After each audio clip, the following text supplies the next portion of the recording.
Muy buenos días y bienvenidos a esta clase de electrodinámica. El día de hoy, bueno, vamos a continuar. eh, y ustedes habrán visto videos la clase de ayer y a la clase de hoy, ¿no? Básicamente creo que son tres videos los que tenían que ver relacionados con lo que es el cálculo vectorial, las ecuaciones. El día de ayer entonces habíamos visto que eran básicamente el concepto de diferencial de un campo escalar, el gradiente, ¿no? Que de manera general, ya hemos dicho, relaciona con lo que es la derivada direccional. Y por otro lado, también hemos visto, ¿no? En función de un campo vectorial a partir del campo escalar que dependa solo de la posición, habíamos visto entonces campo vectorial o tiene características de campo conservativo. Sí, es el caso, ¿no? Exacto del campo electrostático. Ah, por otro lado, habíamos visto, bueno, habíamos definido, ¿no? Habla así en coordenadas cartesianas, donde esto tiene dos operaciones vectoriales, ¿no? Por otro lado, bueno, se ve, ¿no es cierto? De esa divergencia que tiene que ver con una cualidad física o con un concepto físico, digamos, es el flujo del campo vectorial. ¿Sí? Y ese flujo del campo vectorial se relaciona la cantidad que produce dicho campo vectorial, ¿no? A través del causa, potencia. Caso por ejemplo, de Maxwell, relacionando el campo eléctrico con la carga eléctrica. Por otro lado, ustedes habrán visto, digamos, la relación, ¿no? El operador Nabla con un campo vectorial, pero a través ya no de un punto escalar, sino de un punto vectorial rotacional. El rotacional tiene, está relacionado, ¿no? La cualidad que tiene campo vectorial para justamente rotar, ¿sí?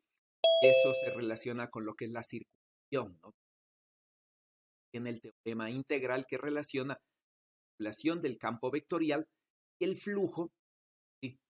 El flujo, ¿no es cierto?, de otro campo vectorial que es el campo vectorial rotacional de A. El flujo de este campo vectorial, ¿no es cierto?, el campo vectorial B, va a ser del rotacional de A. El flujo del campo B a través de una superficie relaciona justo la circulación del entorno, ¿no? El tema Stokes que ustedes habrán revisado. ¿Cuál, no? Eh, Definir un teorema semejante de integral para campos escalares, ¿no? Aquí ya no hablamos de circulación de flujos, ¿no? Sí, bueno, es equivalente, digamos, ¿no? Es la ecuación. Y nosotros justamente tenemos, por ejemplo, bueno, vamos a tener una relación semejante a estas, en donde estaremos hablando que los campos magnéticos, campos eléctricos pueden ser campos circulatorios, ¿sí? Pueden ser campos que fluyen, ¿sí? Y eso nos trae un teorema importante que es lo que yo, es básicamente otros campo vectorial, ¿sí? Que llegue al infinito. En el infinito tienda a cero, es decir, vamos a tener nosotros una condición de frontera, pero en el infinito. Entonces, si la frontera está en el infinito y en el infinito el campo vectorial tiende a cero, para definir completamente el campo vectorial, yo necesito dos cosas, ¿no? Cuánto vale su rotacional, cuánto vale su... ¿Ya? Y entonces, si tengo estas tres condiciones, ¿Ya? Yo puedo, yo puedo encontrar a qué es igual el campo vectorial a cualquier punto del espacio y a cualquier tiempo. Y este teorema entonces permite relacionar el rotacional del campo vectorial y la divergencia del campo vectorial con dos cantidades, ¿no es cierto? Escalar a través de la divergencia, campo vectorial a través del rotacional. Por ejemplo, ¿no? Vamos a de Maxwell, nosotros podríamos ver que el campo eléctrico está completamente definido si conocemos divergencia, es decir, si conocemos la densidad de carga, ¿ya? Y conocemos su rotacional, es decir, la variación del campo magnético en el tiempo. Entonces, si conocemos la carga, cómo varía el campo magnético en el tiempo, el campo eléctrico, acá, digamos, estaría completamente definido. ¿Ya? Y esto, por ejemplo, el que está aquí vendría a ser el Coulomb. Y, por ejemplo, ¿no? Para que se cumpla esta cualidad, lo que nosotros requerimos es que el campo eléctrico en el infinito sea cero. Eso quiere decir, ¿no es cierto? Nosotros requerimos, desde este punto de vista de la carga, necesitamos que la carga esté en una región localizada del espacio, que no esté en el infinito. Entonces, la carga no llega a estar en el infinito, naturalmente que el infinito, el campo eléctrico va a ser cero, ¿no es cierto? Eh,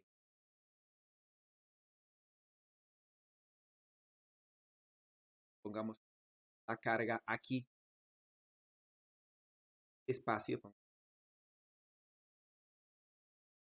Entonces, naturalmente, ¿no? Es bastante lejana. Y naturalmente que aquí, campo eléctrico, como el campo eléctrico verso de distancia, naturalmente que en posición que esté muy lejos, el campo eléctrico va a ser cero. Eso quiere decir, ¿no es cierto?, que si yo tengo en esta posición de espacio, ¿sí? Yo tengo la carga localizada que no llegue al infinito, el campo eléctrico natural de acá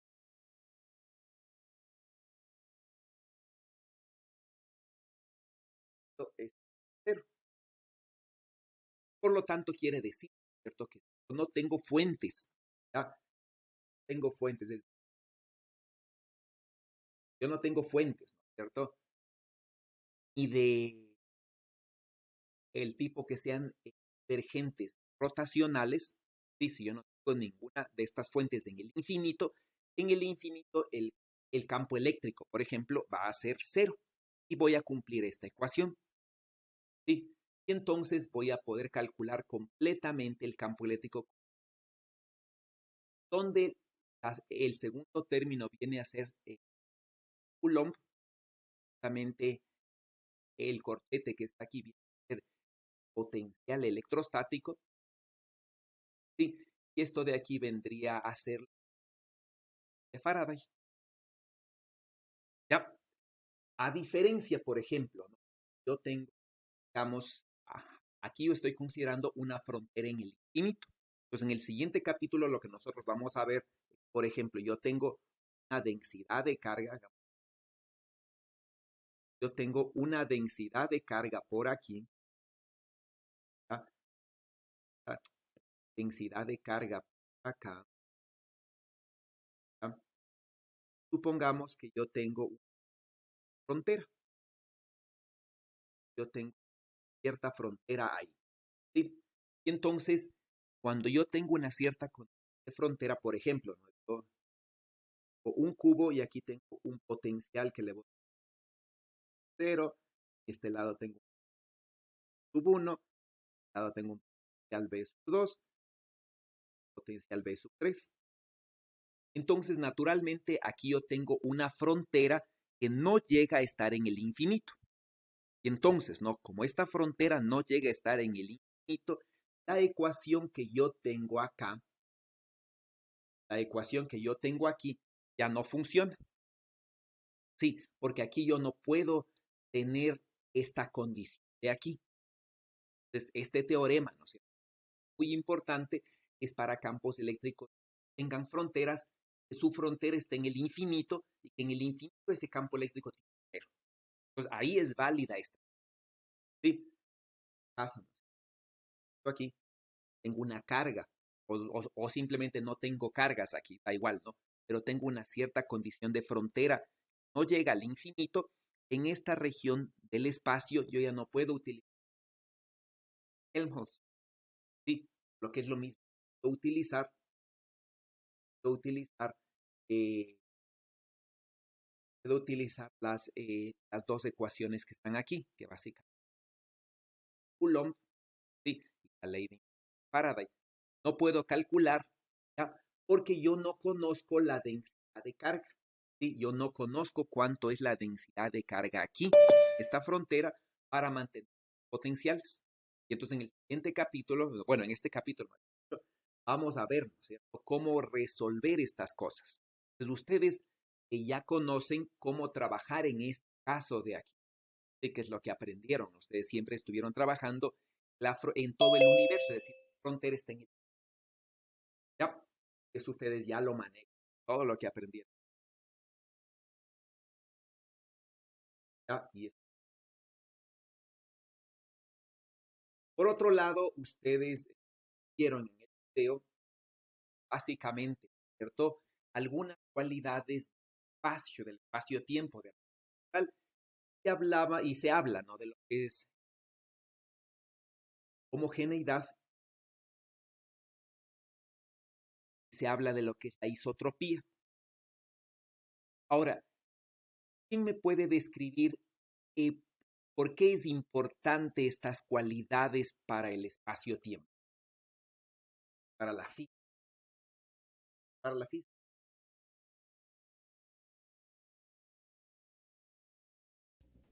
Son importantes porque conservan porque, bueno, básicamente nos diría que las leyes físicas son iguales en cualquier lugar del espacio. No importa tampoco si hay una translación espacial o temporal. Entonces, es importante por eso, porque podríamos decir que bueno, se dice que la física es una ley, o sea, se mantiene igual en cualquier lado, o sea, no podemos tener resultados diferentes para un mismo fenómeno. Ok, sí, ¿no? So, ahora, ¿qué tiene la traslación? Tiene que ver con ya que haga traslación en el espacio o en el tiempo. ¿Qué concepto importante, en cambio, pasaríamos del espacio? Usted me habló eh, qué parte importante, qué leyes importantes o qué cualidades importantes sacaríamos de la espacial.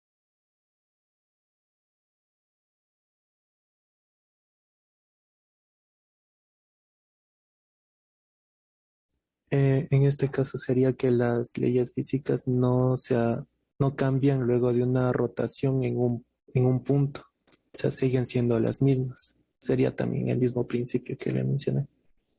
Ya, ahora, por ejemplo, esa cualidad es, pongamos, vamos a un cierto cuerpo,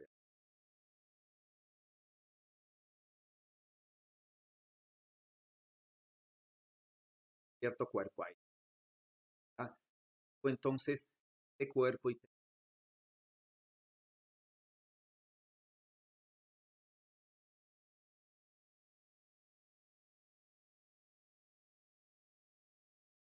tendencia, ¿no es cierto?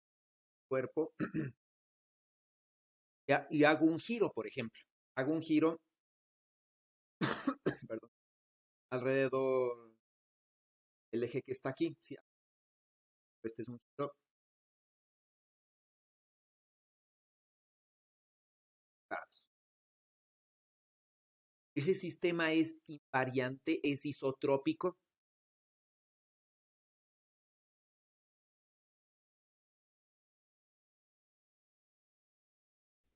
Sí, sí lo sería.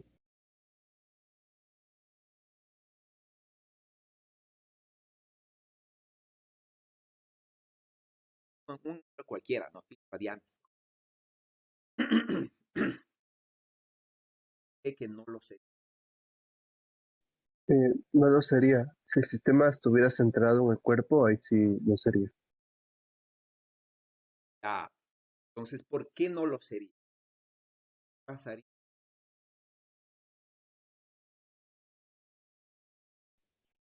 Porque en este caso, digamos, está en una dirección el cuerpo y el cuerpo deforma el espacio.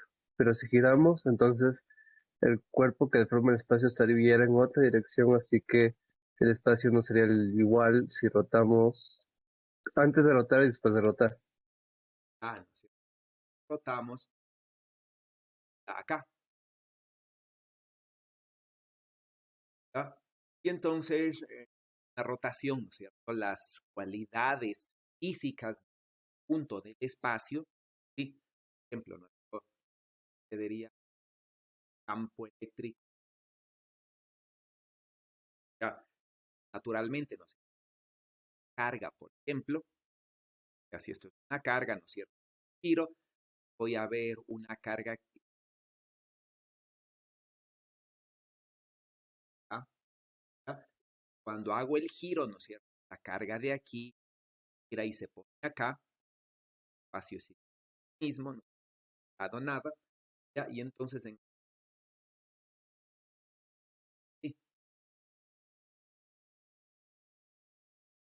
entonces tenemos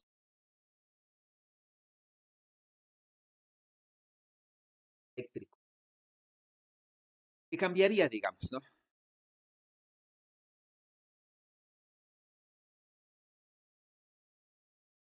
Mientras que como yo le pongo el cuerpo centrado aquí, días, la densidad de carga, por ejemplo, no dependa de la dirección, no dependa de Profi, por ejemplo, ¿sí? Yo podría ver que el giro me genera la misma distribución. Y entonces, lo que tiene que ver con estas cualidades, ¿no?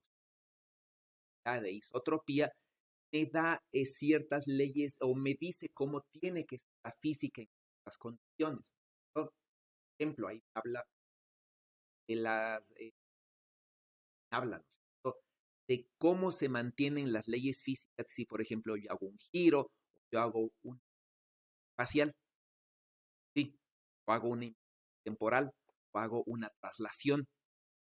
Entonces, todas esas leyes físicas son importantes. Todo eso, todas esas cualidades de estas, estas dos cosas, unidad, la isotropía espacial.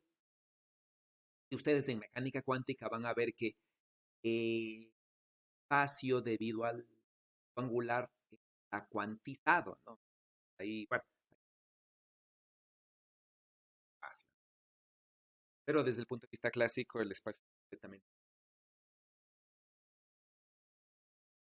Y nosotros vamos a trabajar entonces de Maxwell y ahí, sí, y ahí nosotros vamos a ver los conceptos importantes que vemos, ¿no? Entonces, aquí, por ejemplo, ustedes ya identificaron, ¿no es cierto? Primeramente, las ecuaciones que están aquí, como ustedes ven, sí, son ecuaciones que tienen que ver con simplemente divergencias y rotacionales. Resulta que estas dos operaciones son lineales.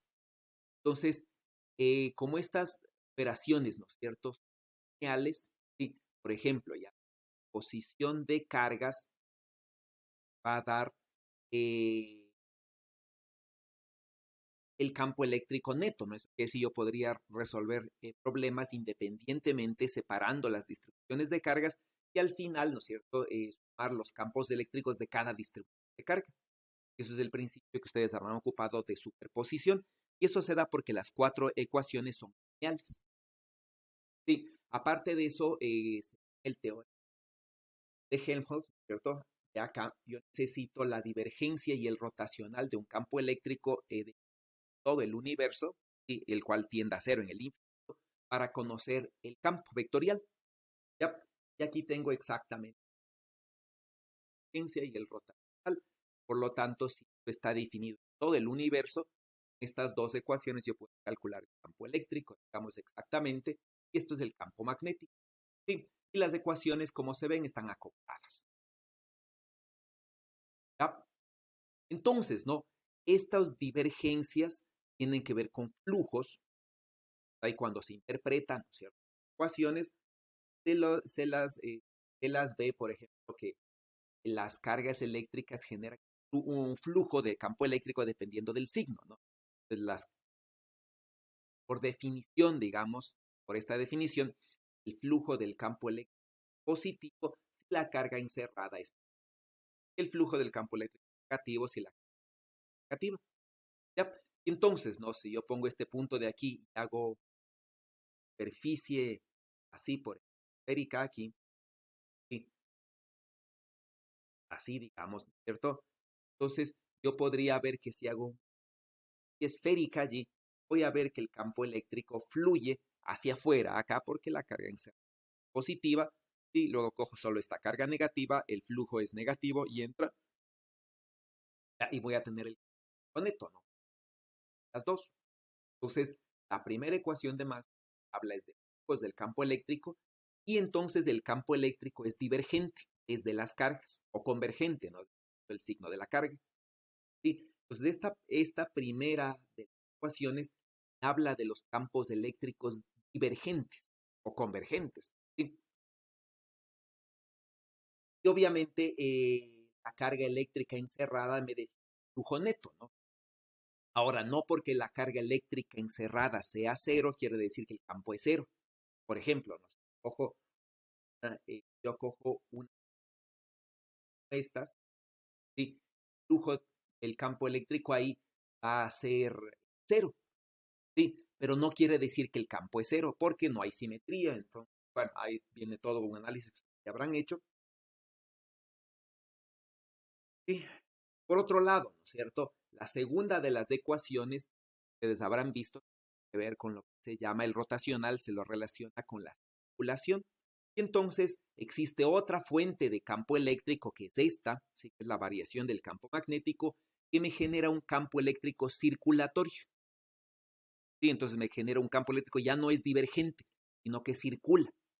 ¿Sí? Entonces siempre va a estar esto en contornos cerrados. Y entonces el, la circulación del campo eléctrico se relaciona directamente con la variación, con el flujo de la variación del campo magnético. ¿Sí? Y entonces si esto defino flujo magnético, y lo que voy a tener es la derivada del flujo magnético. Saco esta derivada de la integral, ¿no? Llego entonces a establecer la relación entre la variación del flujo magnético en tiempo y un campo eléctrico circular. Sí, y este menos de aquí lo que me dice, ¿no es cierto? Siempre la circulación está en contra a la variación del campo. Entonces, si el flujo magnético incrementa hacia arriba, el campo está circulando en dirección contraria. Sí, contraria según la regla de la mano. Así. Mientras que si este flujo incrementa, esto va a seguir la regla de la derecha, es decir, más dicho, decrementa, no.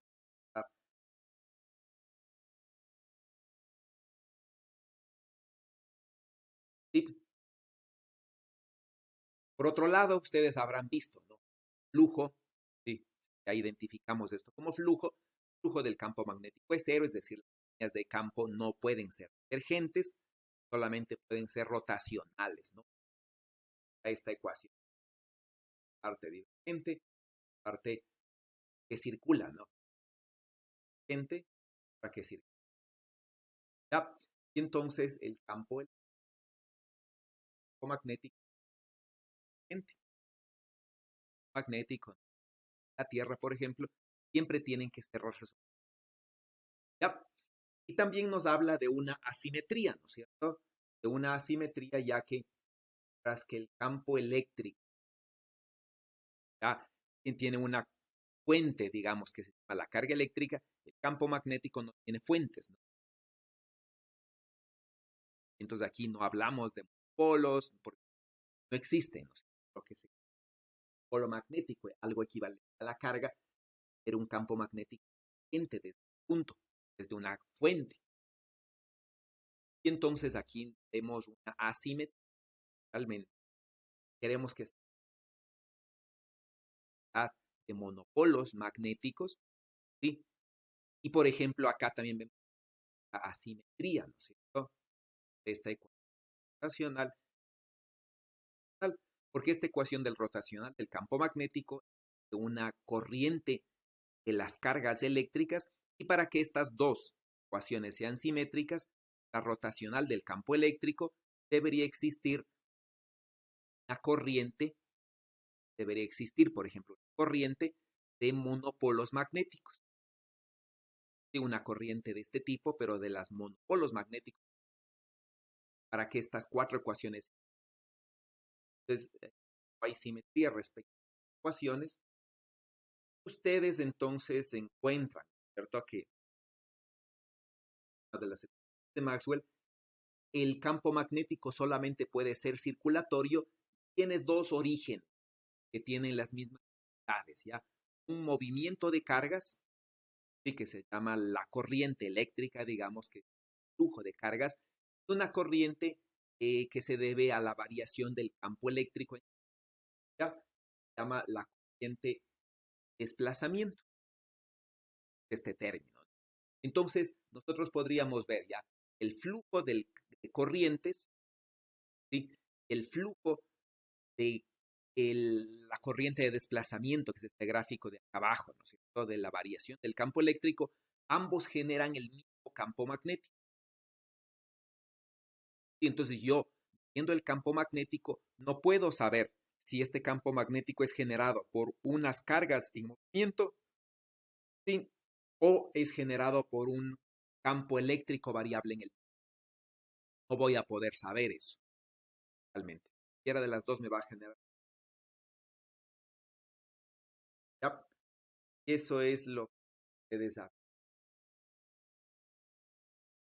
Por último, y algo importante de allí, es que si yo trabajo con estas dos ecuaciones y las combino, esta ecuación la saco la divergencia de la ecuación, de la primera derivo respecto del tiempo y les combino, voy a llegar a esta ecuación. Donde esta ecuación se llama ecuación de la continuidad, donde me habla, ¿no?, simplemente el flujo del campo de corriente eléctrica se relaciona directamente con la variación del tiempo, la densidad de carga. Entonces, si existe una variación de carga, es porque la carga ha salido a través de la superficie. La carga no puede desaparecer, ¿sí? Y entonces, ¿no?, si consideramos este flujo, por ejemplo, todo el universo, nos va a dar, ¿no es cierto?, que la carga de todo el universo tiene que ser constante en el tiempo, ¿sí? No nos habla que tiene que ser cero, ni porque cero, ¿no es cierto? Simplemente nos habla que es constante. Entonces, si existen más electrones que protones en el universo, pues desde el inicio del universo fue así. La ecuación clásica. Entonces, esas son las ecuaciones más o menos que hicieron en el video, donde no se hace ecuaciones de general.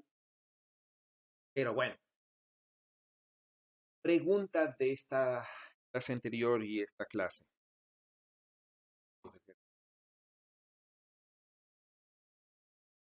Contra de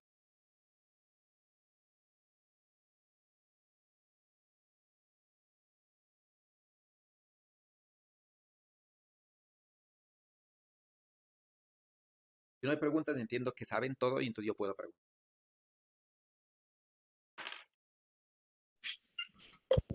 Yo tengo una pregunta. Profe, ¿los monopolos magnéticos ha demostrado que no existen o no se sabe? No, lo que pasa es que no se puede demostrar que no existe, ¿cierto? Sino que puede demostrar, por ejemplo, que en tales o cuales condiciones, por ejemplo, voy a medir, digamos, cierto experimento, ¿no?, donde supongo que existe, ¿ya?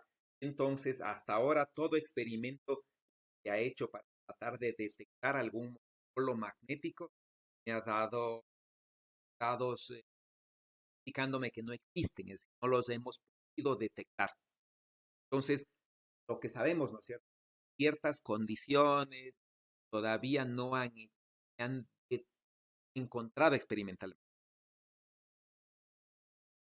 ¿Sí? O por ejemplo, ¿no? Si yo digo, por decirles, considero que eh, simetrizo las ecuaciones de Maxwell.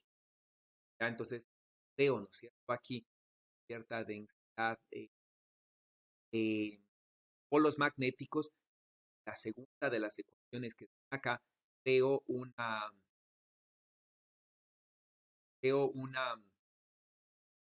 corriente de polos magnéticos. Y analizo, ¿cierto?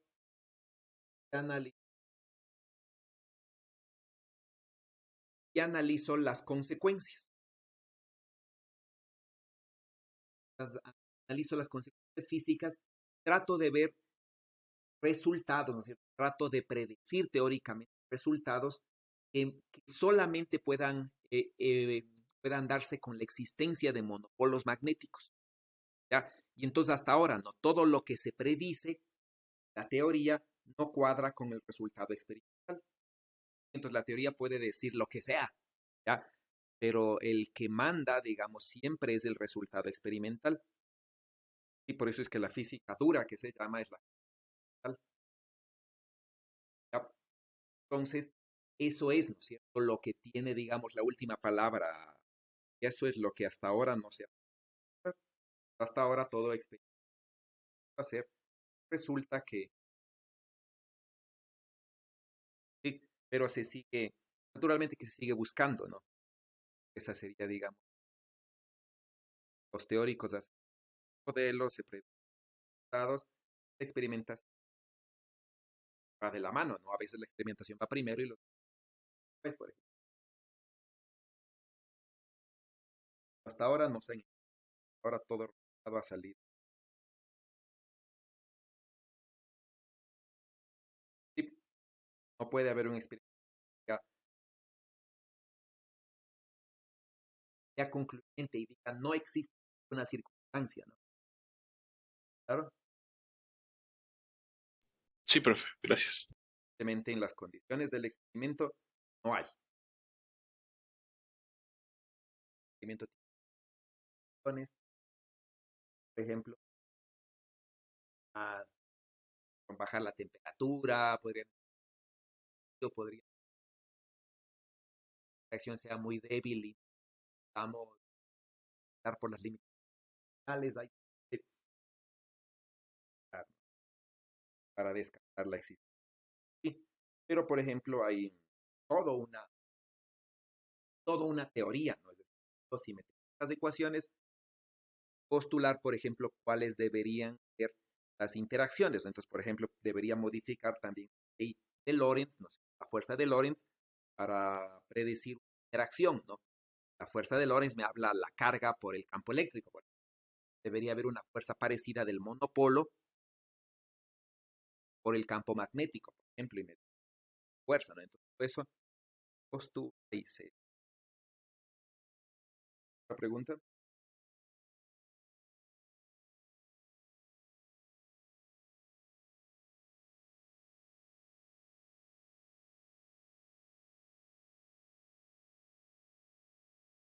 Bueno, vamos a ver. Entonces, dentro de lo que, dentro de lo que, bueno, dentro de las cosas que nosotros, bueno, que ustedes tienen que pensar, ¿no es cierto? Son, son cantidades como flujo, ¿no? ¿Ya? El flujo va a ser importante para nosotros. El flujo tiene que ver, ¿no? La cantidad del campo vectorial, por ejemplo, caso F, que atraviesa una cierta superficie, ¿sí? Digamos esta. Entonces, cuando nosotros vamos a nuestro concepto, ¿no? Vamos a nuestro concepto de flujo, ¿no? El flujo simplemente se define, flujo simplemente integral campo vectorial a través de un área, donde esta área puede ser abierta o cerrada. En este caso es simplemente un plano, ¿sí? Se considera de todo este plano solamente el primer octante. ¿Ya? Entonces, básicamente, usted tiene un plano, ¿sí?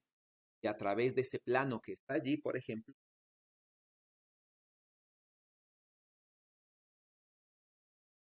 F a través de área, ¿no?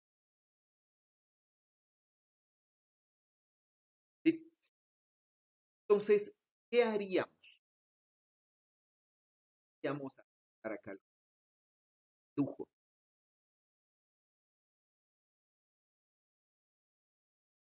¿Qué haríamos? Ronnie, vamos a hacer. ¿Qué haría usted?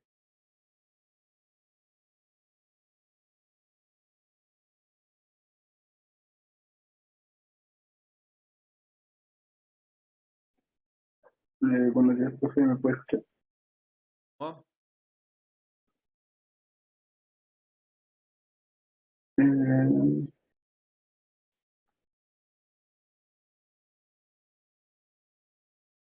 ya, ahora sí. Ya. Eh, para, para calcular el flujo,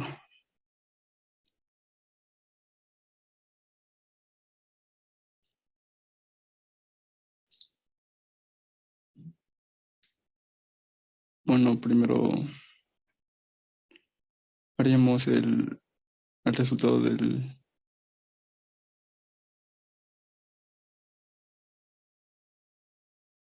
Ahora, mm, ¿qué necesita hacer? A ver, entonces, ¿no? Vamos a trabajar.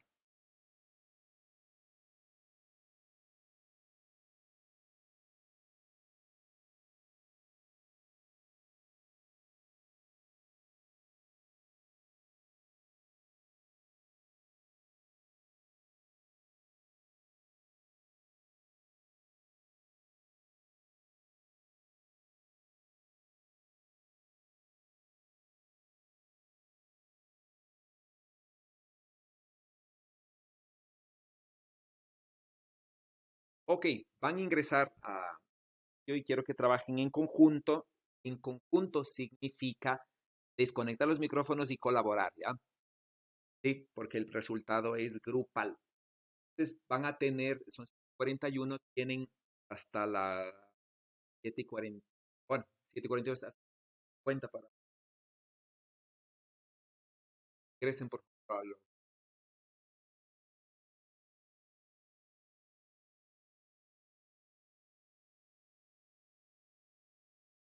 Ok, vamos a ver. Hay diferentes grupos, ¿no es cierto? ¿Cómo les fue? ¿Quién quiere, qué grupo quiere empezar a dar sus comentarios, a ver a qué llegaron, si pudieron resolver?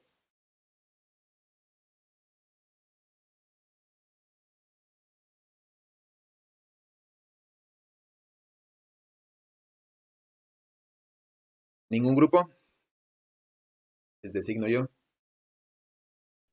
Mi grupo estábamos discutiendo si aplicar el teorema de divergencia o simplemente parametrizar el plano, porque el plano se define, justo la sección que tenemos se define con 3 coordenadas, así que habría que hacer un cambio de variable, pero no nos dio tiempo a hacer el cambio de variable. Ya, pero ustedes quieren usar el teorema de la divergencia para calcular el flujo. Eh, sí, o sea, esa fue una idea que tuvimos, pero no entendemos muy bien cuál volumen tomar para calcular ese flujo. Ya, ¿qué dicen los demás grupos a ese respecto? Entonces su compañero dice, para calcular el flujo a través de este plano, ¿no es cierto? En el primer octante, ya, vamos a calcular, dice, sí, haciendo el teorema de la divergencia de Gauss. ¿Qué opinan los demás de ese planteamiento de solución? Por ejemplo, a ver, dígame, Francisco. Eh, yo creo que estaría un poco largo y además tendría que considerar que el teorema de la divergencia de Gauss aplica para superficies cerradas. En este caso tenemos una superficie abierta que solo es una parte del plano. Entonces sí sería un poco más largo porque tendría que restarle las otras las otras superficies para hallar la superficie total. con bueno, la superficie, bueno, el flujo la superficie que queremos. Entonces sí, sería un poquito complicado porque hay que restar tres superficies y, bueno, tres flujos y solo quedarnos con uno. Ya, entonces, ¿no? Bueno, más que largo es el problema es justamente el que dice usted, ¿no es cierto? El teorema de Gauss me habla, ¿no? De que mm, me habla, ¿no? De que el flujo del campo F, por ejemplo, a través de una superficie cerrada, ¿sí? Es igual a la cantidad, ¿no? De la divergencia de F encerrada en el volumen que limita la superficie, ¿sí? Y entonces, si bien, por ejemplo, usted podría calcular esto, pero esto podría calcular, ¿no es cierto? Dependiendo si es que hubiese un volumen, por ejemplo, ahí, ya. Entonces, dependiendo, ¿no es cierto? Si hubiese un volumen y una superficie cerrada. Entonces, aquí no hay manera, ¿no es cierto? No hay manera de calcular el flujo a través de esta superficie, porque es una superficie abierta, como dice su compañero. Entonces, no podría utilizar el teorema de Gauss de ninguna manera para calcular el flujo a través de una superficie abierta, ¿no? Por eso es que no pueden encontrar un volumen, porque no hay tal volumen. Sí. Diferente sería, por ejemplo, eh, que correspondería a una superficie encerrada, por ejemplo, por este plano y los planos X, Y y Z. ¿Sí? X0, Y0 y Z0, por ejemplo. Ahí sí podría tener, ¿no?, una superficie cerrada que es el plano, que es un plano inclinado, y los tres planos, como ya vamos a ver, ¿no? Entonces, no hay cómo utilizar esto aquí. Sí, porque simplemente la superficie no es cerrada. Ya, es una superficie abierta. Y ahí, por ejemplo, es importante notar estas cosas, ¿no? Digamos, notar esto de aquí, por ejemplo, estas relaciones de aquí. ¿Sí? Aquí igual, ¿no es cierto? Estamos hablando de un flujo, ¿sí? Estamos hablando de un flujo del, del campo magnético, ¿ya? Y ese flujo del campo magnético estamos hablándole en una superficie abierta. Sí, esta es una superficie abierta que tiene un contorno. Entonces aquí está la superficie abierta, ¿no es cierto? Es una superficie no cerrada, es un disco, de hecho, y el contorno que limita el disco es la circunferencia. Y entonces este de aquí, ¿no es cierto? Me habla de flujos de campo magnéticos, pero no en superficies cerradas. Porque de hecho el flujo del campo magnético en una superficie cerrada es cero, porque el campo magnético es rotacional. Sí, y su flujo, por ejemplo, acá, ¿no es cierto? El flujo del campo magnético en una superficie cerrada siempre es cero. Entonces, todos esos flujos tienen que distinguir, ¿no es cierto? ¿Qué tipo de superficies estoy considerando en cada caso? ¿Son abiertas, sí, o cerradas? ¿No es cierto? Aquí, por ejemplo, es abierta. Acá, en la ley de Gauss, es una superficie cerrada para ver si es que funciona o no funciona todos esos teoremas, ¿no? Entonces, en este caso, no es factible hacerlo, ¿vale? Hacerlo por el teorema de la divergencia de Gauss, ¿ok? ¿Qué más? ¿Quién tiene otra idea? ¿Qué necesita o qué calcularon ahí? Mi grupo y yo propusimos una propiedad que había en el cálculo vectorial sobre las normales de superficie, que había un método para calcularlas bien rápido, que era hacer la proyección en este caso del plano sobre el plano XY. Y si la función quedaba como una z igual a f de xy, entonces se podría sacar el, la normal a la superficie solo con las derivadas parciales de f. Entonces aplicamos ese método y sacamos la normal de superficie, dividimos para su módulo y tendríamos el normal unitario aquí. Y luego, aplicando aquí las propiedades de la integral de superficie, tenemos que la integral de superficie de f punto ds va a ser igual a la integral doble de f punto la normal unitaria por el diferencial de x por el diferencial de y. Entonces, solo tendríamos que hacer producto punto y resolver la integral doble. Ya, ok, bien. El grupo 3. Elian, Ozzy y Ronnie. ¿Qué tienen ustedes?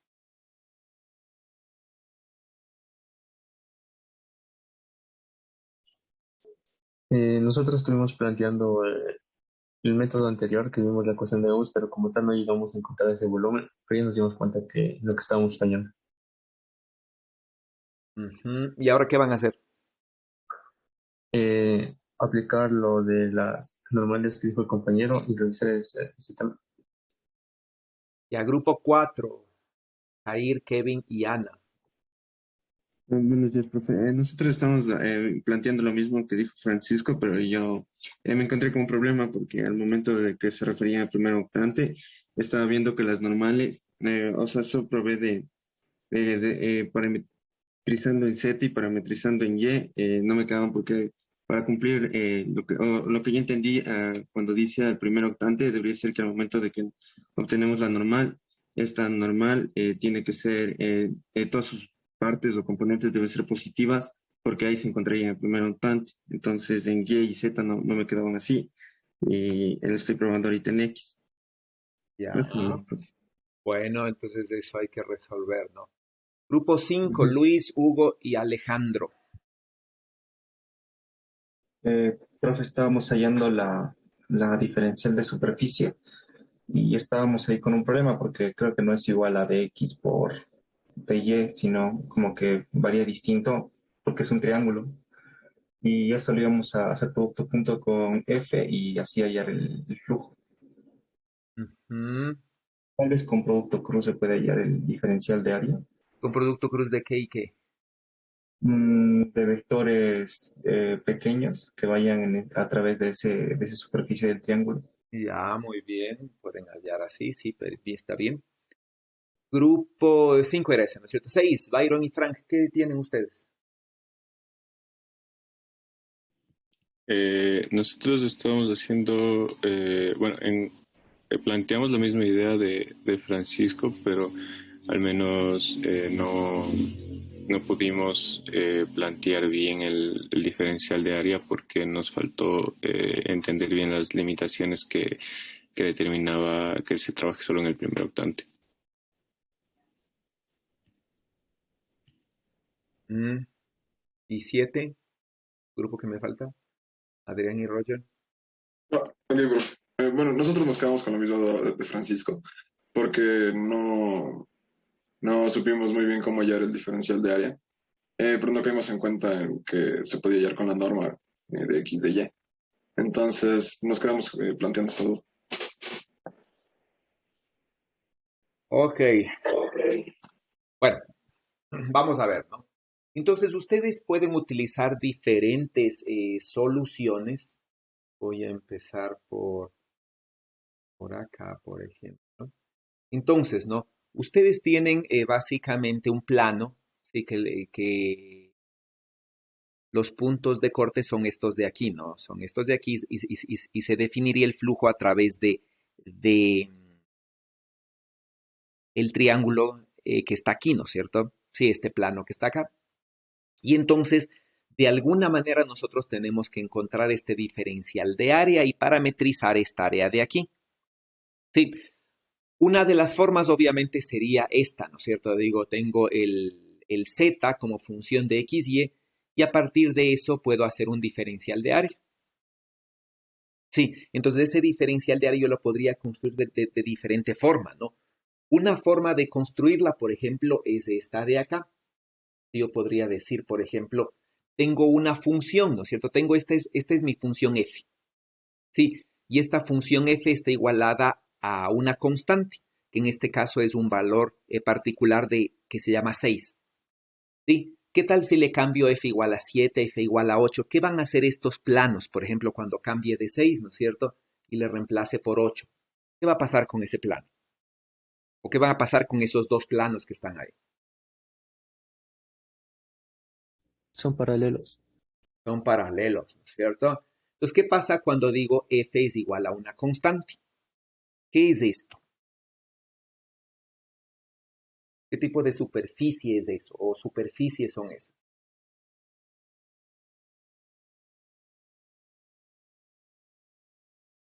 ¿Qué dicen? ¿Qué tipo de superficies serían esas?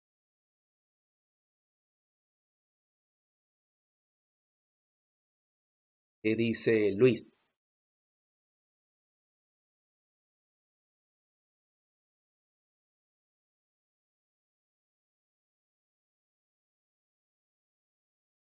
Luis, no le oigo. Le estoy pensando. ¿Qué tipo de superficies son esas? Esto igual a una constante. ¿Mm? Planos, ¿no? ¿Cómo? ¿Planos? Ya. Desde un punto de vista de potenciales, ¿qué tipo de superficies son esas?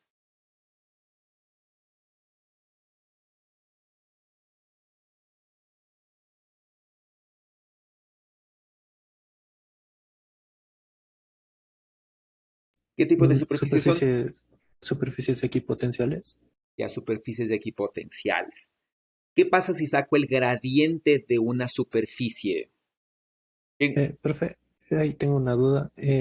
La superficie equipotencial no es cuando tenemos un z igual a un f de x, nada más.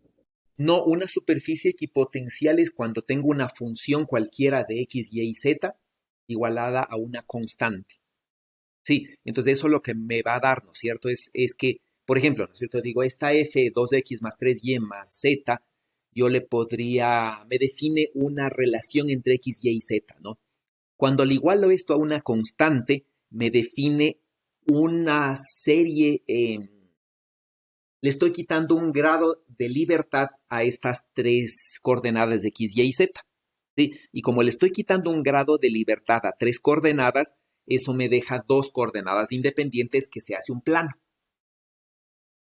Sí, y entonces, ¿no? Bueno, sí se hace un plano, ¿no? Y en este caso el plano es plano, digamos, ¿ya? Sí, si tuviese, por ejemplo, 2x cuadrado más 3y cubo más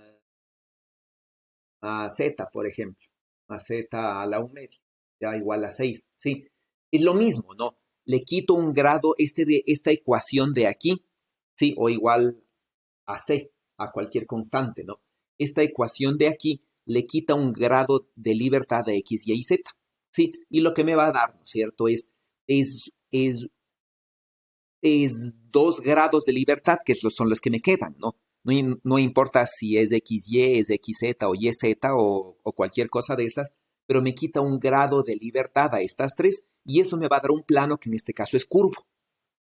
Sí, entonces lo importante notar es esto, ¿no? Es que cuando tengo una superficie igualada a un valor constante, me está quitando un grado de libertad a las tres variables que son x, y z, que me define un volumen, ¿sí? Y lo que me queda como resultado es un plano, ¿sí? Si le quito, por ejemplo, si además de esta ecuación digo, y además, ¿no es cierto? X más y es igual a 4, ¿sí? Tengo dos condiciones y entonces tengo dos restricciones de un problema original que tenía 3 grados de libertad.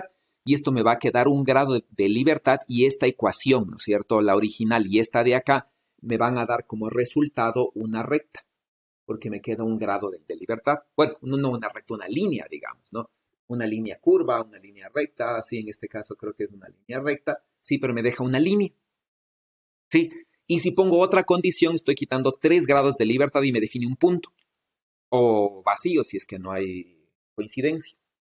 ¿Sí? Entonces, en este caso, ¿no es cierto? No importa cómo sea, no necesito que la condición sea z igual a algo, ¿sí? Simplemente yo tengo una condición, ¿ya? Una condición que me está quitando un grado de libertad, cualquier condición que sea, ¿no?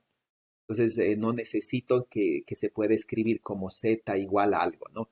Idealmente lo que me dicen es que de alguna forma, en principio, siempre yo puedo poner esto, ¿no es cierto? Z es igual a una función de x, y.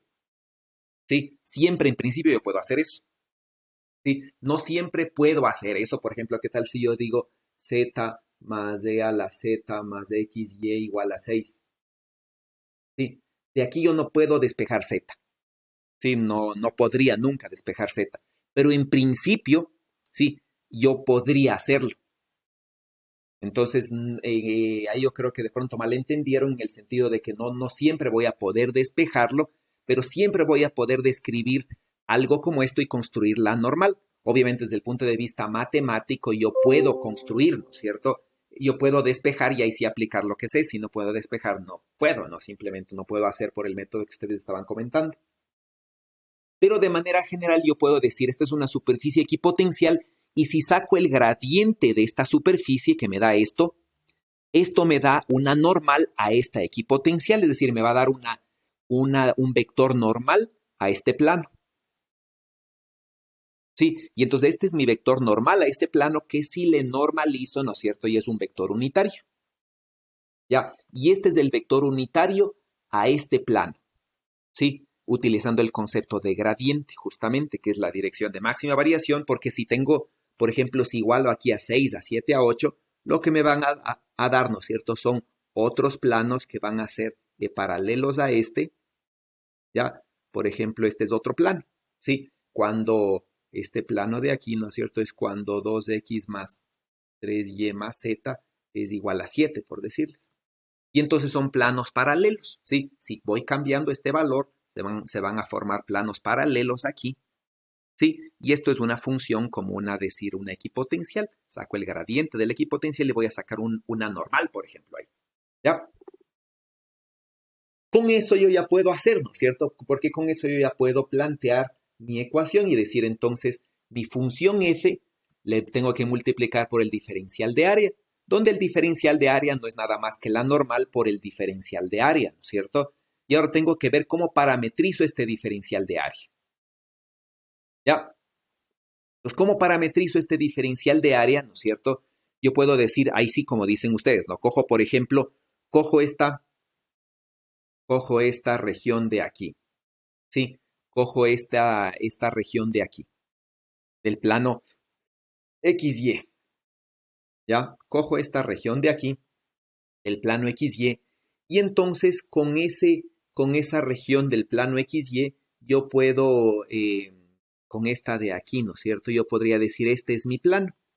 Pero ¿cuál es el problema? Que este diferencial de área de aquí y este diferencial de área de acá no son los mismos, ¿no? Porque este diferencial de área está en el plano X y este diferencial de área está en este plano. Y obviamente tengo que transformarle, ¿no? ¿Y cómo le transformo? Por el cambio de área de esta área de acá a esta área de acá. ¿Sí? Y eso no es nada más que esta ecuación. ¿Sí? Donde esto viene a ser justamente cómo se proyecta, ¿no? Este cuadrado de aquí sobre esta área de este plano que se proyecta de esta manera, más o menos. Y eso no es nada más que estas derivadas de aquí, ¿no? Y ahí sale todo lo que ustedes conocen, ¿no? Entonces ahí, por ejemplo, si yo no puedo despejar el z como función de xy, en principio yo no puedo hacer esto. Sí, por ejemplo, si tengo esto, ¿no? Z más e a la z, como estábamos diciendo, más 2x más 3y igual a 6, por ejemplo. Sí, yo no puedo despejar z y en principio no puedo calcular estos, por ejemplo. Sí, entonces ahí viene, bueno, un problema, ¿no? En este caso eso no es un problema, ¿sí? Matemático, pero en este caso ya podría hacerlo y puedo entonces encontrar ya parametrizando, ¿no es cierto?, este diferencial de área en función de x, y, ¿sí? Y básicamente puedo, ¿no es cierto?, encontrar. Entonces, ¿qué es lo que voy a hacer allí? Por ejemplo, voy a hacer, no digo, voy a ponerle a x como mi primera variable, ¿sí? Y entonces en x yo estoy, ¿no es cierto?, entre este punto de aquí, ya que es x igual a 0, esta línea de acá y esta línea de acá al frente. Es la línea y igual a menos 2x más 2. Sí, entonces este sería mi límite, ¿no? Para x, ¿no? Y para y voy a estar entre 0, que es esta línea, y 2. ¿Sí? Y obviamente, ¿no es cierto? Entonces calculo estas derivadas que viene a ser este raíz de 14 de aquí, ¿no es cierto? Y resulta entonces que yo puedo ya plantear toda mi integral haciendo el producto punto y esas cosas, me va a dar esto. Ya, y ya está integrado, ¿no? Ya puedo calcular, bueno, ahí ya me falta solo el cálculo, puedo calcular el flujo, ¿no? Que ya es no le he terminado, ya es una integral. ¿Sí? Preguntas.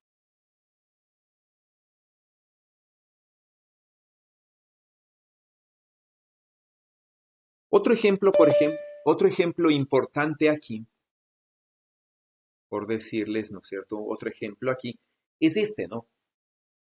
Tenemos, por ejemplo, un fluido, ¿sí? Que está cayendo desde un reservorio. Entonces, imagínense que tienen un tanque, ¿no? Un tanque muy grande. ¿Sí? Imagínense que ustedes tienen un tanque por aquí, con otro color. Y ustedes tienen, por ejemplo, un tanque aquí, ¿ya? Y aquí tienen un tubo, ¿ya? Y entonces ustedes tienen que el tanque está, que el fluido, ¿no es cierto? Que algún fluido que está por aquí, ¿ya? Está cayendo por este tubo, ¿sí? Y analizan la velocidad con la que cae en el tubo. Y entonces, ¿no? El problema es que en el tubo de aquí, ¿sí? El líquido, por ejemplo, el fluido no cae con la misma velocidad, sino que debido a que estas paredes están en contacto, ¿sí? El fluido cerca de las paredes va más lento que el fluido en el medio. Y tienen esta velocidad del fluido a través del tubo. ¿Ya? Y vamos a analizar, ¿no es cierto?, las diferentes condiciones. Entonces, por ejemplo, cuando hacemos un gráfico de la velocidad del fluido, me va a dar esto, ¿no? Voy a hacer la representación de dos maneras, ¿ya? Si hacemos un corte, es decir, justamente este corte de aquí, voy a ver que esta es, ¿no es cierto?, la distribución de la velocidad. Entonces, cerca de los lados del tubo, ¿sí? El tubo estaría aquí, ¿no es cierto? Este sería el tubo, ¿ya? ¿Sí? Este de aquí. Entonces, cerca de los lados del tubo la velocidad es baja, ¿ya? Y en el medio la velocidad es alta. Sí. Ahora, conforme, obviamente como esto está dado por la gravedad, conforme más baja, ¿no es cierto? Más abajo estoy, la velocidad se hace más grande. Entonces aquí es una velocidad más chiquita con una distribución así, y aquí es una velocidad más grande, ¿no? Sí, que es lo que se ve acá, ¿no es cierto? Aquí la velocidad es pequeña y conforme el tubo, conforme el agua sigue bajando o el fluido sigue bajando, ven que acá la velocidad se hace más grande. Entonces, si hago una distribución de la velocidad que estaría en el eje vertical, ¿sí? La altura que estaría aquí, ¿ya? Y la distancia desde el centro, el radio, la distancia radial me va a dar una forma así. Sí, entonces el fluido se acelera hasta que llega a un valor máximo, ¿no es cierto? Y tiene una cierta distribución alrededor del radio. Entonces, esta va a ser la forma del fluido.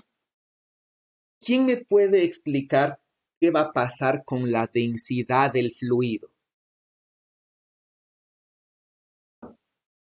a partir de este gráfico? ¿Quién me puede decir?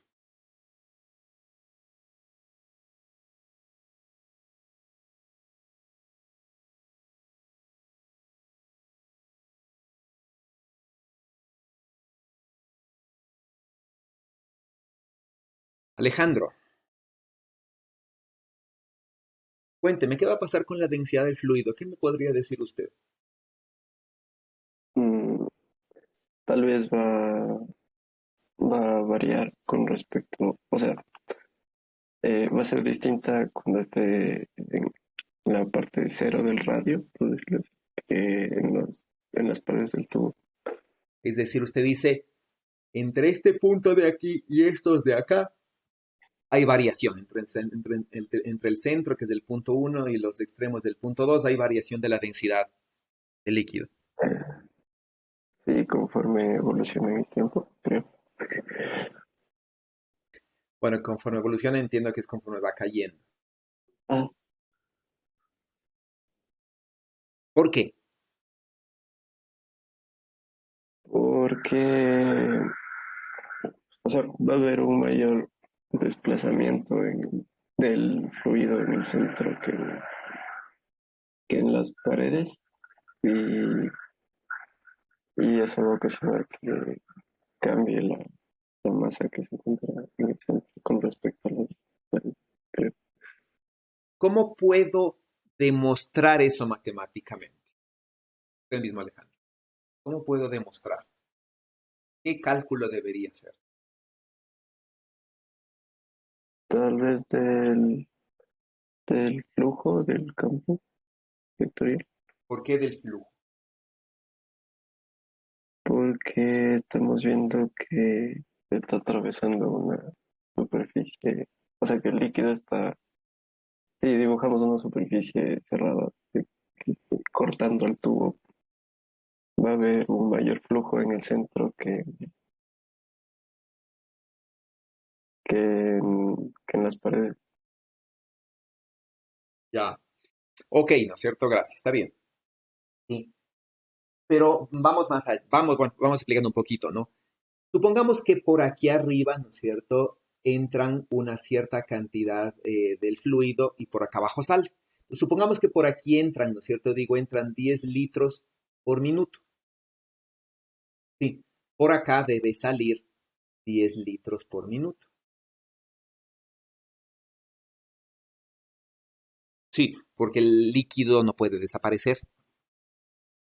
¿Ya? Entonces, ¿qué va a pasar, no es cierto? Aquí entran 10 litros por minuto, pero aquí tiene una velocidad baja. Una velocidad, por ejemplo, de 0,1 metros por segundo. Sí, y acá tiene una velocidad alta, digamos, de 1 metro por segundo. Y entonces, ¿no? Si el fluido, si la cantidad de líquido que entra por aquí es la misma que sale por acá, ¿ya? Tiene que cambiar su densidad y aquí me está hablando una cuestión de flujos, ¿no? Y por eso es que acá se pide calcular la divergencia. Entonces, cuando calculamos la divergencia, lo que me va a dar es, ¿no? Cuánto el fluido cambia su densidad. Eso quiere decir que este es un flujo que es compresible, es decir, se puede comprimir o expandir. Ya esos son los flujos compresibles, ¿no? Mientras que hay en otros modelos, por ejemplo, flujos incompresibles. Sí, entonces este fluido, por ejemplo, podría ser un gas, digamos, ¿no? Que va cambiando su densidad conforme va bajando, ¿no? Sí, el agua es más cercano a un fluido incompresible, sí, que su densidad no cambia, ¿no? ¿Qué me va a dar el rotacional? ¿Qué me va a dar este rotacional? ¿Qué dice? ¿Qué dicen?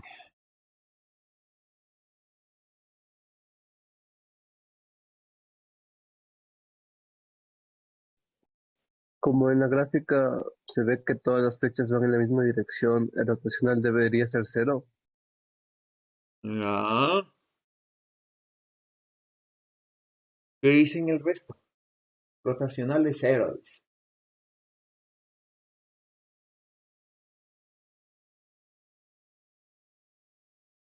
Vamos a ver, ¿no es cierto? Calculemos, ¿ya? Calculamos el rotacional, ¿sí? Como esto está en coordenadas cilíndricas, ¿sí? Aprovechando, ¿no es cierto?, la simetría cilíndrica del tubo alrededor de su eje, ¿sí? Se puede calcular, obviamente, el rotacional de la velocidad en coordenadas cilíndricas y me da diferente de cero. De hecho, me da una circulación así, ¿no es cierto? Es decir, el rotacional de la velocidad me da un campo escalar diferente, ¿no? ¿Eso qué quiere decir? Sí, primeramente, ¿qué quiere decir este rotacional de B que me da otro campo vectorial que es este? ¿Qué me diría? Que ustedes no saben de fluidos, ¿no? Me imagino que no estudiaron. Pero ¿qué intuyen qué significa eso? Que está como un remolino. Ya, ¿no es cierto? Es decir, que el líquido tiende a rotar, ¿sí? Este tendencia del líquido a rotar se llama vorticidad. Sí, entonces se llama vorticidad, ¿no es cierto? Es la tendencia que tiene el fluido a circular, ¿sí? Y eso se da, ¿por qué se da así a pesar, es simétrico, ¿no es cierto? Es decir, es simétrico respecto al eje, esto es simétrico. Y sin embargo se da una tendencia a rotar en una dirección. ¿Por qué creen que se da eso? ¿Dónde se rompió la simetría?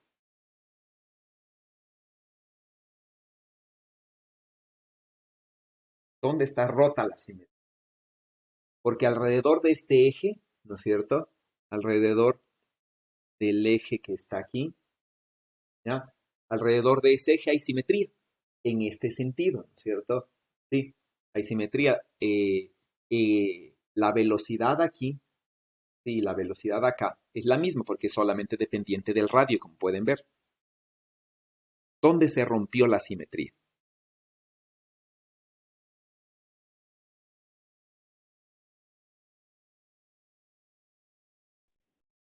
Podría ser con respecto al, perdón, al eje eh, perpendicular a ese, porque las velocidades no serían las mismas arriba y abajo. Ya, ¿no es cierto? La simetría se rompe, exacto, por el sentido de que el líquido cae. Sí, entonces como el líquido cae, ahí se rompe la simetría y entonces como el líquido tiende a irse hacia abajo y no hacia arriba, ¿ya? Entonces ahí aparece una tendencia a rotar en una cierta dirección, ¿ya? Por otro lado, ¿no es cierto? Nosotros podemos calcular la divergencia, ¿sí? Calculamos la divergencia y nos da esto, ¿sí? Y ahora, ¿no es cierto? Como el fluido no puede desaparecer porque hay conservación de la masa, naturalmente que aquí esto de aquí lo que nos va a relacionar es con el cambio de la densidad del fluido y entonces la densidad aquí, sí, como ustedes pueden ver, ¿no es cierto? En la escala que está acá, es más grande en el centro, ¿sí? Y va cambiando conforme me voy acercando al radio y va disminuyendo conforme va cayendo. Ya, eso es lo que me habla esta eh, divergencia, ¿no? De la velocidad. Entonces me habla de un fluido que tiene una cierta tendencia a formar un remolino, como dice su compañero, es una vorticidad, y una tendencia del fluido a cambiar su densidad, ¿no? Es decir, es un flujo compresible. ¿Ok? Sí. Pues todos esos conceptos, a pesar de que no sabemos, ¿no es cierto?, la fluidos se sobreentienden a partir del conocimiento de lo que es, ¿no? De lo que es una rotacional que tiene que ver con circulación, ¿sí? Y una divergencia que tiene que ver con un campo escalar, que en este caso va a ser la densidad de la masa del fluido. Sí, entonces esos conceptos nacen naturalmente si ustedes entienden lo que es un rotacional y una divergencia, ¿no? Por ahí tengo que buscar algún sentido físico a estas cosas. Preguntas.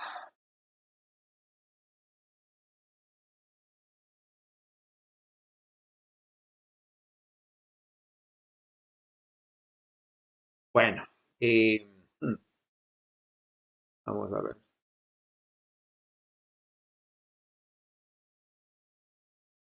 Bueno, no, eso, ¿no? Entonces creo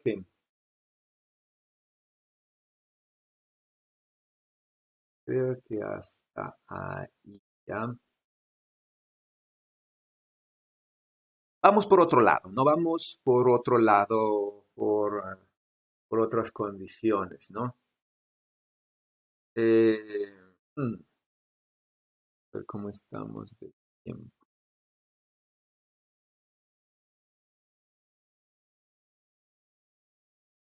Estamos-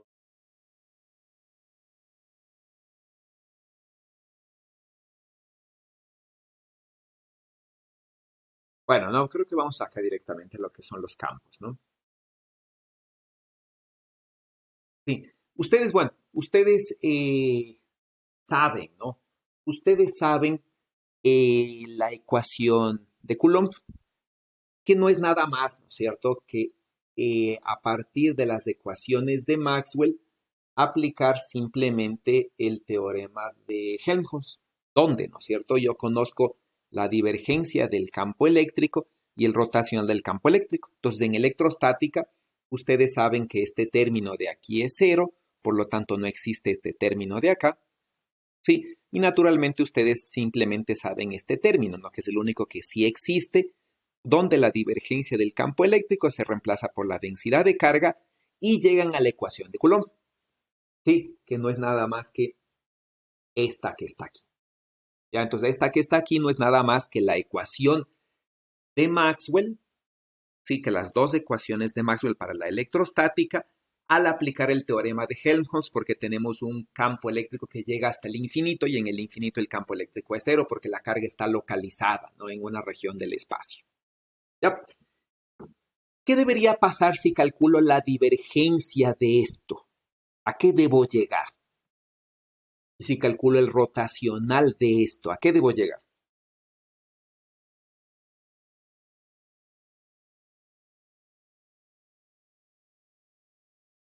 Roger. Eh, Bueno, sí, Francisco. no, sí, sigan nomás. A ver, Ah, soy Roger, ¿hablo? sí, Roger. A ver, el rotacional debería ser cero, porque el rotacional, según las leyes de Maxwell, es eh, la diferencia del campo magnético. Y se supone que estamos, bueno, creo que estamos trabajando en un campo electrostático, creo. Sí, es un campo electrostático. Ya, entonces debería ser cero. Ese es el rotacional. La divergencia deberíamos llegar a la primera ley de Maxwell. Ya. Entonces, ¿no? Aquí tenemos dos variables, ¿verdad? Tenemos una variable R y una variable R'. Sí, y naturalmente, ¿no es cierto? ¿Qué significa? ¿Qué son estas dos variables? ¿Qué representan eso desde el punto de vista físico? ¿Qué representa esta integral y estas variables R y R'? ¿Quién me explica?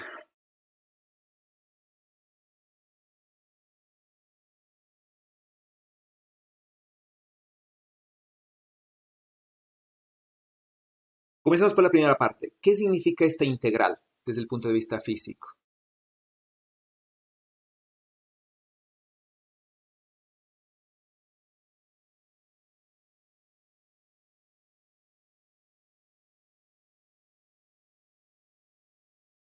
Hugo, cuénteme usted, ¿qué significa esta integral desde el punto de vista físico? ¿Qué es esta integral de la densidad de carga? ¿Qué físicamente representa esto? ¿Qué concepto físico está asociado a eso? Parece que se refiere a a la distribución de las cargas. Ya, explíquese mejor. Hay otros términos que puede utilizar mejor, más adecuados. O sea, por ejemplo, la densidad por la posición podría ser la carga. De ahí R y R menos R'. R' debe ser la posición de de las cargas que están generando este campo eléctrico y R debe ser la posición donde estamos hallando este campo eléctrico. Ya, entonces, no vamos por partes. Ya usted dice, bueno, creo que se mencionó mal, pero es esto, ¿no es cierto? Esto es la carga. Sí. Y esta carga, dice, se encuentra en una posición R', ¿ya? Y entonces esta carga que se encuentra en una posición R' genera, bueno, nos dijo este es R', ¿verdad? Esta R es la posición donde estoy calculando el campo, esta R' es la posición de la carga, ¿ya? ¿Qué es esta sumatoria? ¿Qué es esta? ¿Qué representa esta integral, ¿no es cierto? ¿Qué es una sumatoria? ¿Qué representa? ¿Qué estoy aplicando aquí?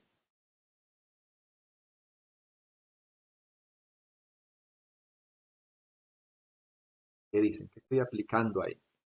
La suma de los campos eléctricos de cada diferencial de carga. Ya, ¿no es cierto? Estoy aplicando la superposición de campos. ¿Eso qué quiere decir? ¿No es cierto? Que si yo tengo una cierta,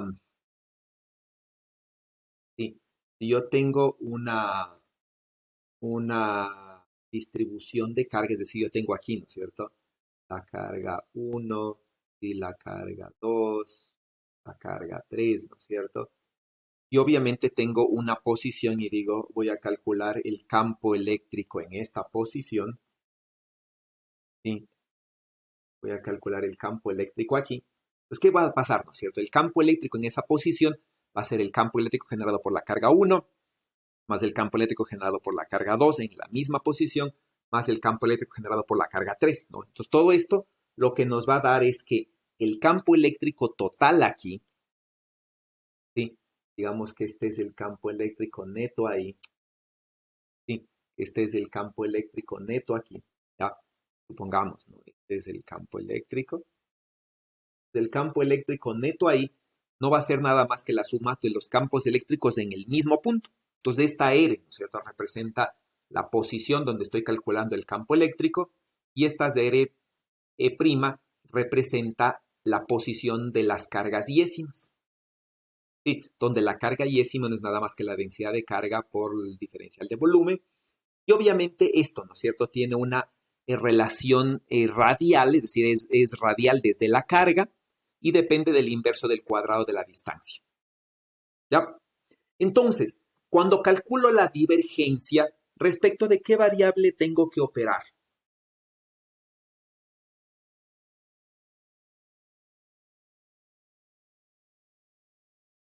¿Respecto de qué variable voy a operar?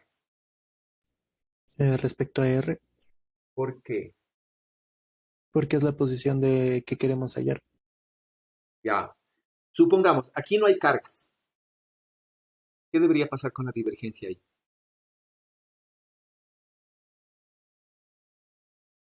Tomando en cuenta que las relaciones de Maxwell, ¿no es cierto?, es una relación local, es decir, vamos a mis ecuaciones de Maxwell.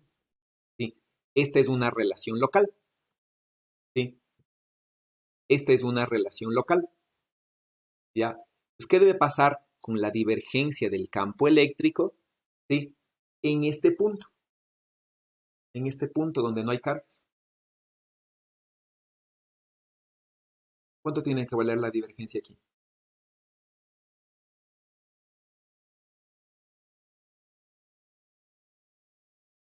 ¿Quién me dice? Elmo, ¿cuánto vale la divergencia? La divergencia ahí, que no hay cargas. Si no hubiera cargas en todo el espacio sería cero, pero ya que hay cargas, el campo de ahí saldría. Bueno, depende del signo de las cargas. Ya, pero supongamos, ¿no es cierto? ¿Qué tal si yo le digo, las cargas están aquí están las cargas? Ya, ahí están las cargas, ¿no? En esa zona del espacio, ¿no? Encerrados en esa cosa. Aquí no hay cargas, justo en este punto R no hay cargas. ¿Cuánto vale la divergencia del campo en ese punto, localmente? Cero. Ya, y si entro acá, Ahí tendríamos que calcular. ya ahí sería diferente de ser, ya habría que calcular, ¿no es cierto? Sí, eso es lo que me va a decir esta ecuación, ¿ya? Y entonces calculamos la divergencia, ¿no? Como la divergencia tenemos que hacerle localmente respecto de la posición donde estoy calculando el campo, es decir, respecto de esta posición R, entonces voy a hacer la divergencia con respecto de R. Entonces calculo aquí la divergencia con respecto de R, ¿sí? Entonces, me interrumpen si necesitan una pregunta, ¿ya? Se calcula la divergencia con respecto de R, pero como la divergencia es con respecto de R, ¿sí? Y este integral, ¿no es cierto? Este integral de aquí es con respecto de R', el operador divergencia puede entrar o salir independientemente, porque cualquier cosa que dependa de R' es constante. ¿Ya? Entonces puede entrar acá. ¿Ya? ¿A qué es igual la divergencia de esto? ¿Sí? Y ahí viene un concepto importante que quiero revisar. ¿Sí? ¿A qué es igual la divergencia de esto? No podemos calcular, ¿ya? Pero ahí tengo que ocupar una cualidad, ¿sí? Y eso me trae al ejercicio anterior de acá. ¿Sí? Se puede demostrar, ¿ya? Se puede demostrar que en un campo vectorial como el que está aquí, ¿sí? La ley de Gauss no se cumple, ¿sí? A menos que la divergencia de esta cantidad sea diferente de cero. Entonces, por ejemplo, ¿ya? Si calculamos la divergencia de este campo vectorial, ¿sí? Este campo vectorial está en coordenadas esféricas, entonces calculo la divergencia en coordenadas esféricas, ¿no es cierto? Tomo la divergencia en coordenadas esféricas, me va a dar esta cosa, ¿sí? Y esto me va a dar cero, ¿ya? Y entonces, ¿no? Cuando trato de aplicar la ley de Gauss a este campo vectorial, yo voy a ver, ¿no es cierto?, que este campo vectorial, ¿sí? Este campo vectorial de manera general es así. Y si cojo una superficie cerrada, el flujo es diferente de cero. ¿Sí? Y por lo tanto, según el flujo del campo vectorial es diferente de cero. ¿Sí? Pero por otro lado, ¿no? Si digo, calculo la divergencia de B, esto es cero. Y si calculo la divergencia de B, entonces me va a dar que cualquier integral de la divergencia de B, ya en cualquier volumen, es cero. Y por otro lado, tengo que el flujo de B en una esfera, por ejemplo, cerrada, es diferente de cero. ¿Sí? Y entonces la ley de Gauss no se cumple. ¿Sí? El flujo es diferente de cero, mientras que la divergencia de B es cero y su integral siempre es cero. Entonces, no se va a cumplir. ¿Ya? ¿Y por qué no se cumple? Porque la divergencia de esta cosa no es cero. ¿Sí? Es cero en cualquier punto en el cual, fíjense, si multiplico este r cuadrado por esta cosa de aquí, los r cuadrado voy a poder simplificar. ¿Sí? Y simplifico siempre que r sea diferente de cero, porque ahí sí voy a tener, ¿no es cierto? De aquí voy a tener simplemente r cuadrado, ¿sí? Sobre r cuadrado. Y obviamente puedo simplificar, esto me da 1 y la derivada me da 0. Pero puedo simplificar solamente cuando r es diferente de 0. Ahí esto es verdad. Cuando r es igual a 0, esta simplificación está mal hecha, es falsa. Y eso quiere decir que la divergencia de esta cosa es 0 para cualquier r diferente de 0, completamente cierto. ¿Sí? Pero para r igual a 0, esto es falso. ¿Ya? Y entonces, ¿no?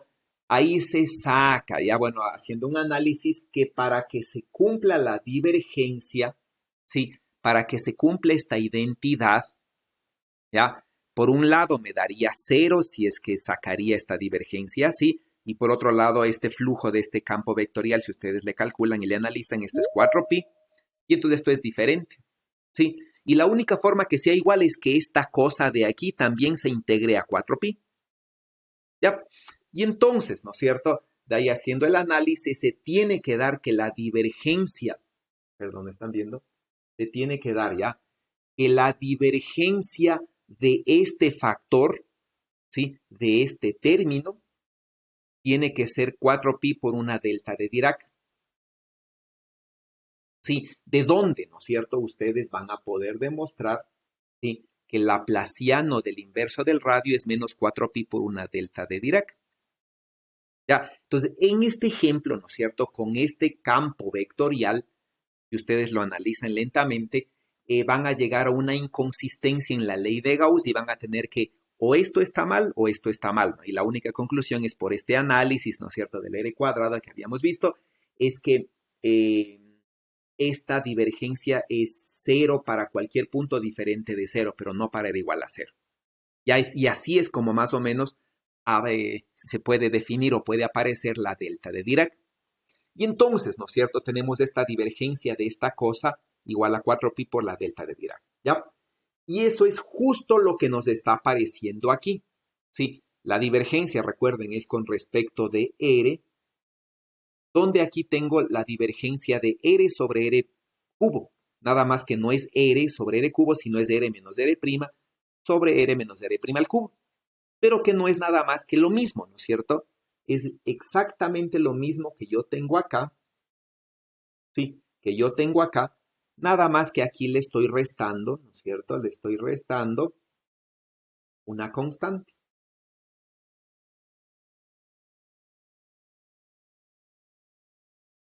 Sí, eso es lo que tengo. Y eso me va a dar, ¿no es cierto? Y eso me va a dar solamente, ya, y eso me va a dar 4pi por una delta de Dirac de r menos r de 0. Es como un cambio de variable, ¿no? Sí, es exactamente un cambio de variable, ¿no? Me va a dar esto de aquí, ¿sí? Entonces, esta ecuación de aquí es la misma que la ecuación de acá si cambio r por r menos r0. Y como r0 es una constante, las derivadas no se cambian. Esta es divergencia con respecto de r, esta sigue siendo con respecto de r, porque r0 es una constante, ¿ya? Y entonces hacemos eso, ¿sí? Y podemos encontrar entonces que esta divergencia de r no es nada más, ¿no es cierto?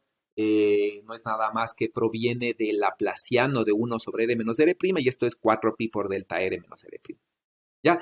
Y esto de aquí yo ya puedo reemplazar en esta ecuación, ya, por ejemplo, puedo reemplazar en esta ecuación y tengo esta identidad, ¿no es cierto? Donde integro por las cualidades de la delta de Dirac, esto me va a dar rho en R y me da la ecuación de Maxwell. Sí, en el sistema internacional de unidades. Lo mismo o algo parecido, ¿no es cierto? Pueden utilizar ustedes con el rotacional y van a encontrar, ¿no es cierto? Que si sacan aquí el rotacional, sacan el rotacional de esta cosa, ¿sí? Y fácilmente van a demostrar que es cero, ¿no? Fácilmente van a demostrar. De hecho, aquí al ojo se puede ver cero. ¿Por qué es cero el rotacional de esto? ¿Por qué es cero esta rotación?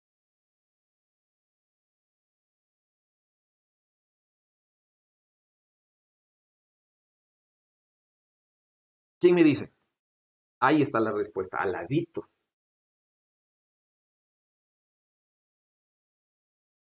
¿Quién me dice?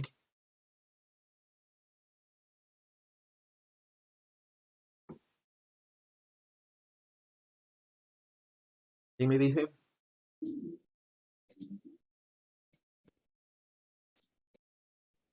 Porque son paralelos.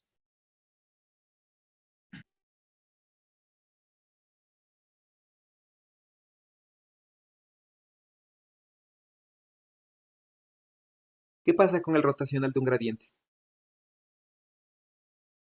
Es cero. Por eso. ¿Ya?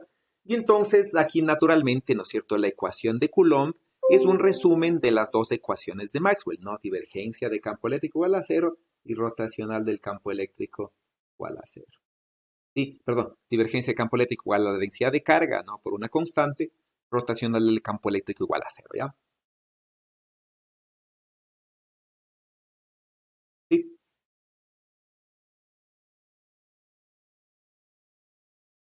sí. Y entonces, eh, básicamente ustedes, ¿no es cierto?, pueden trabajar con lo que saben, pueden trabajar utilizando las ecuaciones de Maxwell, ¿sí? Y resolver, ¿no es cierto?, diferentes ejercicios, por ejemplo, como los que están planteados aquí, ¿no? Déjenme ver cuál es el que me, el que desaplan.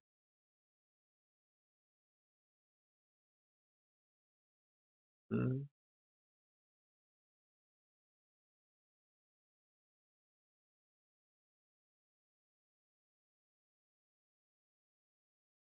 eh, por ejemplo, analicemos esto. Por ejemplo, ¿no es cierto?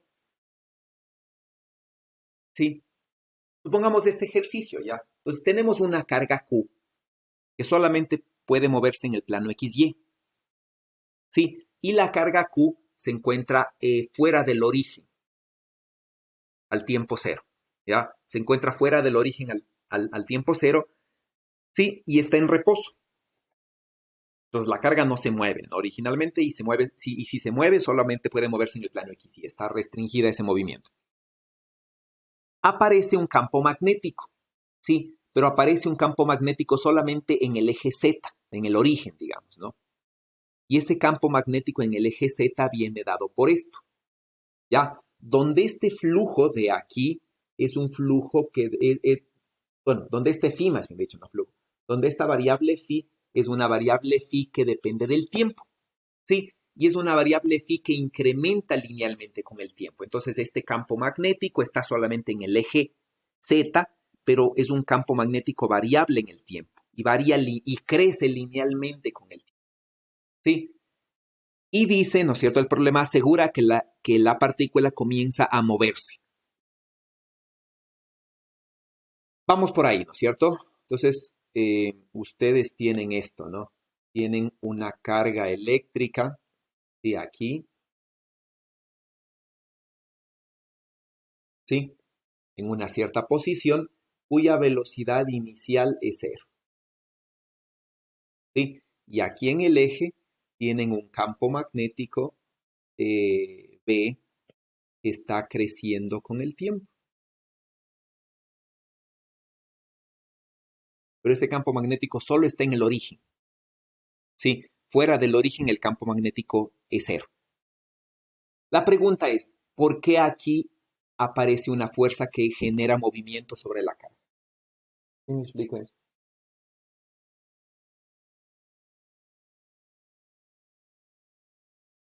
¿Quién me puede explicar eso?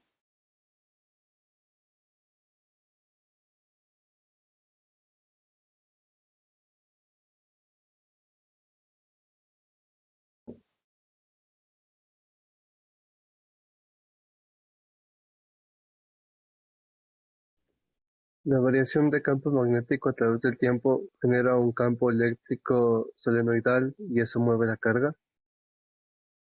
Ya, entonces la variación del campo magnético, ¿no es cierto? En el tiempo genera un campo magnético, un campo eléctrico solenoidal que mueve a la carga. Sí, exactamente, ¿no es cierto? Eso es lo que sucede. Eso quiere decir que si ustedes, por ejemplo, toman un contorno, ¿no es cierto? Que más o menos creo que sería este de aquí, ¿ya? Y dicen, ¿no? La integral, y dicen, ¿no es cierto? La integral del campo eléctrico a través de ese contorno, según las ecuaciones de Maxwell, es igual a menos y una sobre una cierta constante alfa de la derivada con respecto al tiempo del flujo del campo magnético. ¿Sí? En el área limitada por el contorno, ¿no? Entonces, ¿qué quiere decir ya? Aquí tenemos un campo magnético que fluye a través eh, del círculo, ¿no es cierto? Del área limitada por la circunferencia, sí, aquí tengo un flujo de un campo magnético y este flujo del campo magnético está cambiando. Y por lo tanto, en este contorno tiene que inducirse un campo eléctrico. Y ese campo eléctrico inducido es el que genera una fuerza sobre esta carga que mueve la carga. Sí. La pregunta sería, si el campo magnético está fluyendo hacia afuera y el campo magnético está incrementando su valor, ¿hacia dónde está el campo eléctrico en este punto? En ese punto de ahí donde está la carga. ¿Hacia dónde está el campo eléctrico inducido?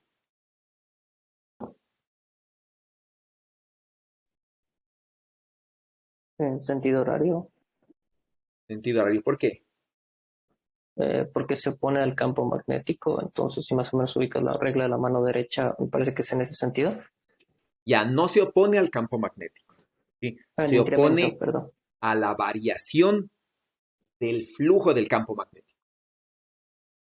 Es decir, ¿no es cierto? Si este campo magnético estuviese hacia afuera, pero el campo magnético estuviese decreciendo, sí, el campo eléctrico estuviese en dirección antihoraria. Porque el flujo, ¿no es cierto?, está hacia afuera, pero como decrece, ¿no es cierto?, la variación de flujo está hacia adentro. Entonces aquí, sí, la variación de flujo magnético, sí, es positiva, está hacia afuera. Y por lo tanto el campo eléctrico, sí, está hacia acá, inducido. Es decir, el campo eléctrico es así. Ya, ese es el campo eléctrico inducido. Solamente por ecuaciones de Maxwell, ¿no? Y entonces ya puedo calcular, ¿sí? Entonces puedo calcular yo el flujo magnético, ya puedo expresar eso en ecuaciones, ¿no es cierto? Entonces tengo el campo magnético que crece linealmente, solamente se encuentra en el eje X, en el eje Z, ¿ya? Y ese campo magnético voy a calcular un flujo aquí. ¿Sí? Entonces calculo el flujo del campo magnético, ¿sí? En una superficie cerrada que sea un contorno de una circunferencia para aprovechar la simetría. Y este es el flujo del campo magnético. ¿Ya? Aplico la ley de Maxwell, ¿no es cierto? Me dice, la circulación del campo eléctrico en este contorno cerrado tiene que ser igual a menos la variación en el tiempo del flujo magnético. Hago la variación en el tiempo del flujo magnético y esto me da acá la integral por la simetría. ¿No es cierto? Por la simetría que hay, el campo eléctrico tiene que ser el mismo en todo el contorno, porque el problema es simétrico alrededor del eje Z, ¿ya? Y entonces por la simetría el campo eléctrico es simétrico, ustedes ya saben esto, ¿no es cierto? Sacan y resulta que este es el campo eléctrico que se forma, ¿ya? Y entonces ese campo eléctrico va a ejercer una fuerza sobre la carga, ¿ya? Que viene dada por esto, ¿sí? Y ahora lo interesante es esto, ¿sí? Porque eso no es lo interesante, esa es solo la primera parte. Lo interesante es que la cantidad de movimiento angular mecánico que adquiere la carga, sumada a esta cosa, es una cantidad constante, donde este de aquí es esta variable phi de t, es decir, este k de t. Entonces, sí, L por esta constante, L por esta cantidad es una cantidad constante. Es decir, el momento angular mecánico sumado a una propiedad del campo magnético es una cantidad constante. ¿Ya? Y eso yo lo puedo demostrar, ¿no es cierto? Entonces puedo, como me interesa el momento angular, la variación del momento angular se relaciona con el torque. Entonces puedo calcular el torque ejercido sobre esta carga debido a este campo. Entonces calcula el torque, ¿no es cierto? Que es de R cruz F, sí, se calcula el torque y me da esto. ¿Sí? Y el torque es la variación del momento angular mecánico de la carga. ¿Sí? Y entonces integro esta cosa, ¿no es cierto? Integro esa ecuación y voy a obtener, por ejemplo, esta ecuación diferencial, ¿no es cierto? Integro y esto es lo que me da. Y entonces obtengo que esto es una constante. Ahora, fíjense, esto es una propiedad de la carga, este es el momento angular mecánico de la carga y esta es una propiedad del campo magnético, es la carga por este phi, ¿sí? Por este phi, ¿sí? En la dirección Z, que es una propiedad del campo magnético. Y entonces, ¿qué es lo que me está insinuando aquí? Que es lo que vamos a ver este semestre, ¿no? El campo magnético, sí, que el campo electromagnético, de hecho, el campo eléctrico variable en el tiempo y el campo magnético variable en el tiempo, tienen cantidad de momento angular. Y ese momento angular del campo magnético le están transfiriendo a la carga. Sí, y la suma de los dos es una cantidad constante. Entonces, esta ecuación de aquí lo único que me dice es que el momento angular de la partícula y del campo electromagnético se conserva. Entonces, de aquí yo ya me estoy adelantando al siguiente capítulo, ¿no? Que es leyes de conservación. Ya, pero bueno, esa es la parte inicial, ¿no? Sí. Bueno, y esa es la explicación B, ¿no es cierto? Que tiene que ver con esto, ¿ok? Preguntas de esto, por favor.